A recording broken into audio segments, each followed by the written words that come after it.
Halo anak-anak, bertemu lagi dengan Bu Guru Sri di kelas Maya kali ini.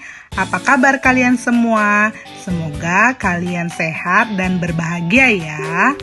Jangan lupa selalu mematuhi protokol kesehatan seperti memakai masker, mencuci tangan selama minimal 20 detik, dan menjaga jarak apabila harus berpergian ke tempat umum.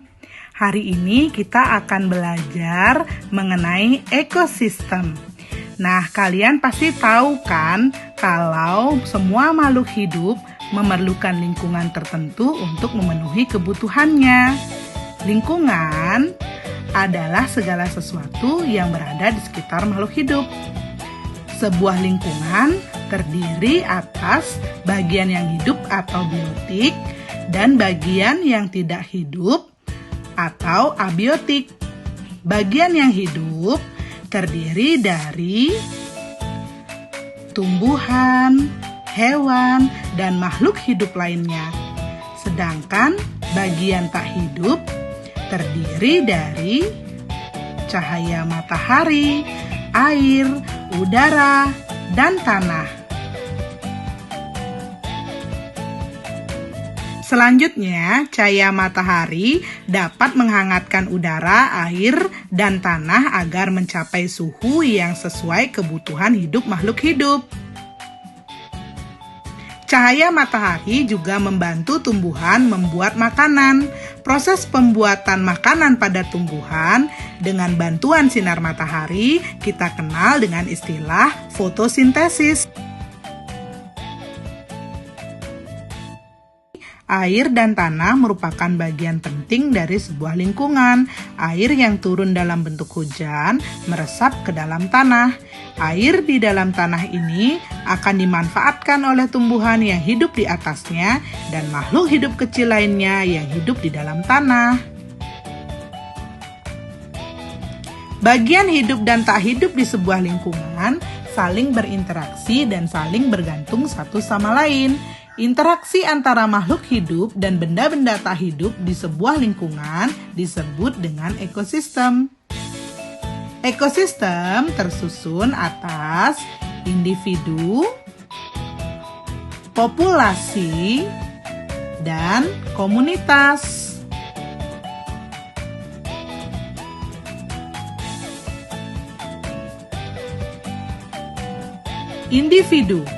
Individu adalah makhluk hidup tunggal.